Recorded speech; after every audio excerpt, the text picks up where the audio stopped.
একটা মিষ্টি যেটার ভিতরে লুকিয়ে আছে 200 বছরেরও বেশি পুরনো এক গল্প। একটা শহর যেটা এক সময় ছিল ফরাসিদের উপনিবেশ। আর একটা জিআই ট্যাগ যেটা আবার ফিরিয়ে এনেছে এই ঐতিহ্যকে আলোচনায়।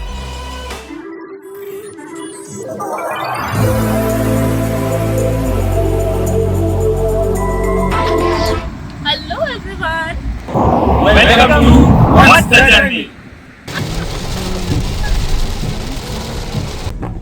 তো আজকে বেরিয়ে পড়েছি মিষ্টির খোঁজে। বাইরে ঝিরি ঝিরি বৃষ্টি পড়ছে, আর আজকে আমাদের সাথে নতুন একজন মেম্বার রয়েছে, সৌম্যজ্যোতি। ও খুব ভালো গান করে, আপনাদের শোনাবো ওর গান। বল, এবার এক্সাইটেড তো? বিশাল এক্সাইটেড, খুব মজা হচ্ছে। আচ্ছা, আর পেছনের সিটে দুজনকে তো চেনেনি আপনারা, জিৎ আর রাত্রি। আর ড্রাইভার সিটে রয়েছে বিবেক, আর আমি সোহম। তো যেহেতু মিষ্টির খোঁজে বেরোলাম, তো জিজ্ঞেস করে নিই যে কার কিরকম মিষ্টি পছন্দ, আদৌ পছন্দ কিনা। বিবেক? আচ্ছা, মিষ্টি তো খেতাম, কিন্তু একটু কোলেস্ট্রল আর সুগারটা বর্ডার লাইন বলে এখন একটু বন্ধ করে দিয়েছি। এটা ওর দোষ না, এটা ওর বয়সের দোষ। আচ্ছা, বাকিরা? সব মিষ্টি তো ভালো লাগে, দেখা যাক ওখানে ভ্যারাইটি মিষ্টি পেলে খাবো। আমার মিষ্টি দই খুব ফেভারিট, আর যে কোনো মিষ্টি ইন জেনারেল। আমারও মিষ্টির দইটা সত্যি ফেভারিট, তার সাথে শুকনো সন্দেশ জাতীয় মিষ্টি, মানে কড়া পাকের মিষ্টি হ্যাঁ, যেগুলো। বেশ বেশ বেশ। আর তো তোর সোহম? আমার মিল্ক কেক খুব ভালো লাগে মিষ্টির মধ্যে। আর বাঙালি হয়ে মিষ্টি খাবো না এটা তো হয় না, তো মিষ্টি প্রচণ্ড ভালোবাসি।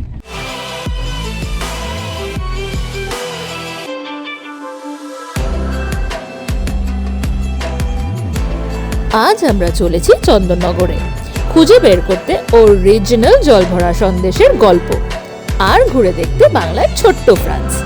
So let's begin another journey because every destination has a story.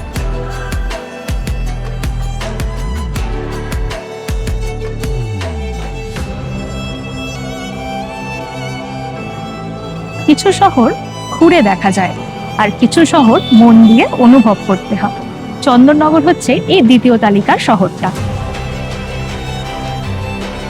সত্যি বলতে কি, অনেকদিন ধরেই চন্দননগর আসার ইচ্ছা ছিল, কিন্তু জলভরা সন্দেশ জিআই ট্যাগ পাওয়ার পর মনে হলো এবার আর দেরি করা যাবে না। আজকের প্ল্যানটা একটু উল্টো। অনেকে আগে স্ট্যান্ডে যায়, আমরা কিন্তু আগে যাচ্ছি সেই দোকানে যেখান থেকে শুরু হয়েছিল ওই কিংবদন্তি মিষ্টির গল্প। চলুন দেখি আসল জলভরা সন্দেশ স্বাদ কেমন।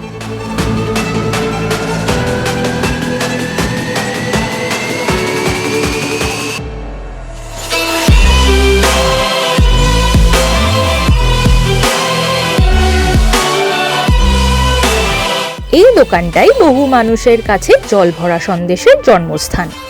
ভাবুন তো, একটা ছোট্ট মিষ্টির দোকান, আর তার গল্প পৌঁছে গেছে গোটা পৃথিবীতে। লোকমুখে একটা মজার গল্প প্রচলিত আছে। শোনা যায় নতুন জামাইকে একটু মজা করতেই তৈরি করা হয়েছিল এই জলভরা সন্দেশ। বাইরে দেখতে একেবারে সাধারণ, কিন্তু কামড় দিতেই ভিতর থেকে বেরিয়ে আসে মিষ্টির রস। সেই ছোট্ট মজাটাই আজ ইতিহাস। তো দাদা, দোকানটা কত বছরের পুরনো? দোকানটা 200 কাছাকাছি 250 বছর।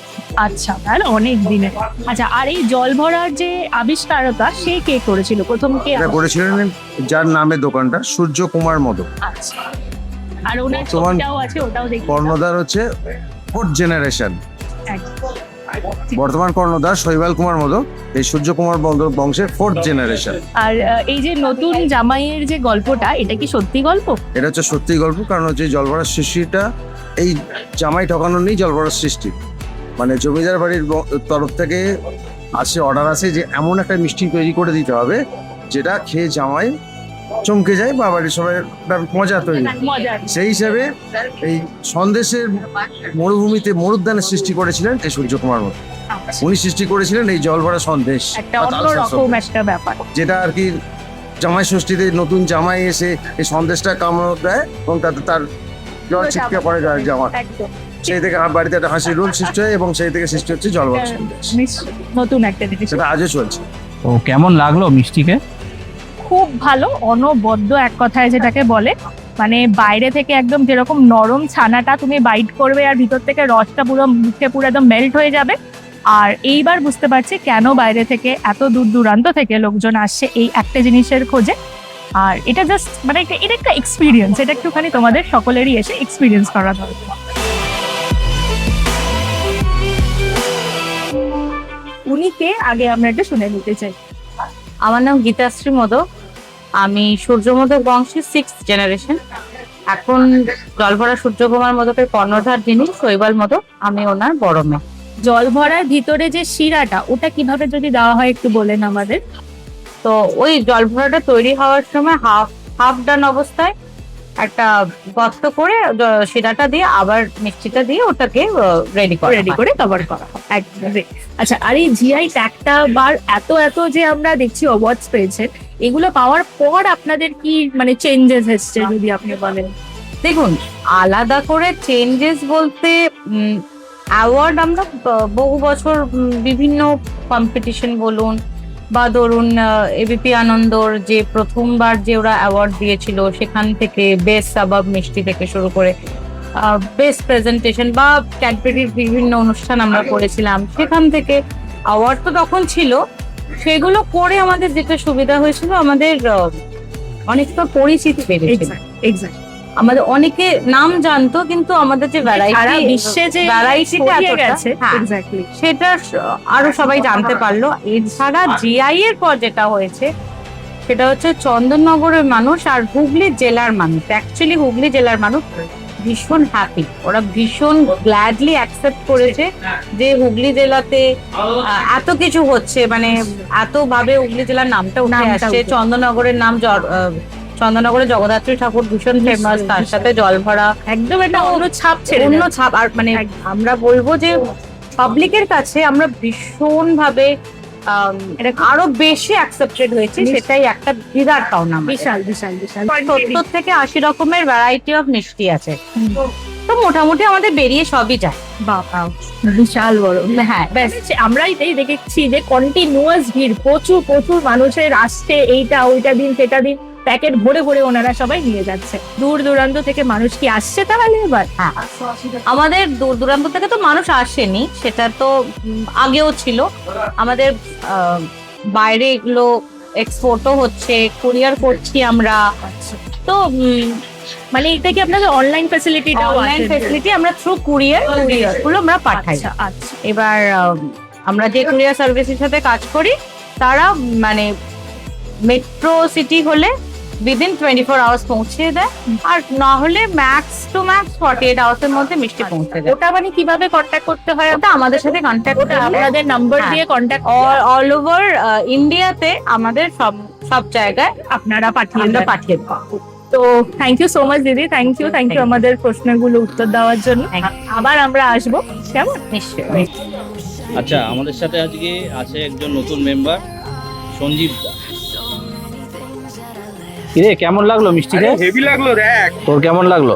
অসাধারণ লেগেছে। এতগুলো মিষ্টি কিনেছি, এত দূর আসাটা সার্থক হয়ে গেছে। এত ভালো মিষ্টি। কিরে সোহম, কেমন লাগলো? মারাত্মক মিষ্টি খেয়ে পেট পুরো ভার হয়ে গেছে।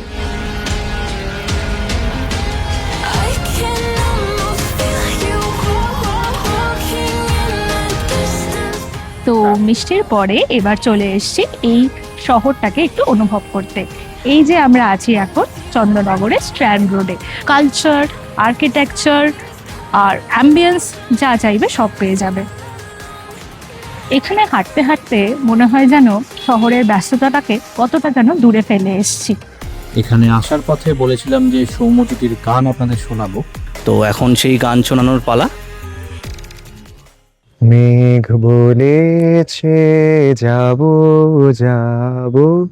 রাত বলেছে যাই, সাগর বলে কুল মিলেছে, আমি তো আর নাই। মেঘ বলেছে যাব, দুঃখ বলে রইনু চুপে, তাহার পায়ের চিহ্ন রূপে দুঃখ বলে রইনু চুপে, তাহার পায়ের চিহ্ন রূপে। আমি বালে মিলাই আমি আর কিছু না চাই। মেঘ বলেছে যাব যাব, রাত বলেছে যাই। সাগর বলে কুল মিলেছে, আমি তো আর নাই। মেঘ বলেছে যাব যাব। তো এবার চলে এসেছি চন্দননগরের আরেকটা ফেমাস অ্যাট্রাকশন, ওদের রেস্টুরেন্ট। এটা একটা ভাসমান রেস্টুরেন্ট জলশ্রীতে। পরিবেশটা কিন্তু খুব সুন্দর, ফার্স্ট ইমপ্রেশনটা দারুণ লাগছে। একদম হুগলির নদীর তীরে একদম সুন্দর মনোরম হাওয়া দিচ্ছে। আর বেঙ্গল ট্যুরিজমের আন্ডারে কিন্তু এই রেস্টুরেন্টটা মিস করা চলে না।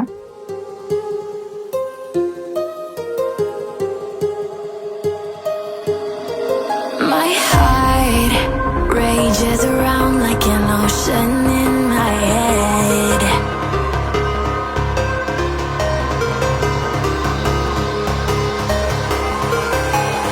I can almost feel you walking in the distance, but I know that it's not reality. If you are echoing around. চন্দননগরের গলি দিয়ে হাঁটতে হাঁটতে এই চার্চটা চোখে পড়লো। আর এটাই বলবো যে সময় হয়তো বদলাচ্ছে, মানুষও বদলাচ্ছে, কিন্তু এই কিছু কিছু স্থাপত্যের সৌন্দর্য কিন্তু কোনোদিনই বদলায় না। যত ঘুরি তত বুঝি অনবদ্য জায়গা দেখতে বিদেশ যেতে হয় না, আমাদের বাংলাতেই কত সুন্দর সুন্দর জায়গা লুকিয়ে আছে। তো আজকের ট্রিপটা নিয়ে একটাই কথা বলবো, চন্দননগর শুধু একটা ডেস্টিনেশন নয়, এটা এমন একটা জায়গা যেখানে খাবার আছে, ইতিহাস আছে, স্থাপত্য আছে, নদীর ধারে শান্ত একটা বিকেলও আছে। তো বলুন তো, আপনারা কি কখনো চন্দননগরের অরিজিনাল জলভরা সন্দেশ খেয়েছেন? আর যদি খেয়ে থাকেন, কোন দোকানটা আপনাদের সবচেয়ে ভালো লেগেছে কমেন্টে কিন্তু আমাদের অবশ্যই জানাবেন। আর যদি ভিডিওটা ভালো লাগে তাহলে লাইক করবেন, শেয়ার করবেন, আর এমন আরও সুন্দর রোড ট্রিপ, ইভি জার্নি আর হিডেন জেমসের জন্য ওয়াচ দ্য জার্নিকে সাবস্ক্রাইব করতে একদম ভুলবেন না। পরের যাত্রায় আবার দেখা হবে, ততক্ষণ পর্যন্ত ড্রাইভ সেফ, চার্জ স্মার্ট আর জার্নিটাকে এনজয় করতে কিন্তু ভুলবেন না।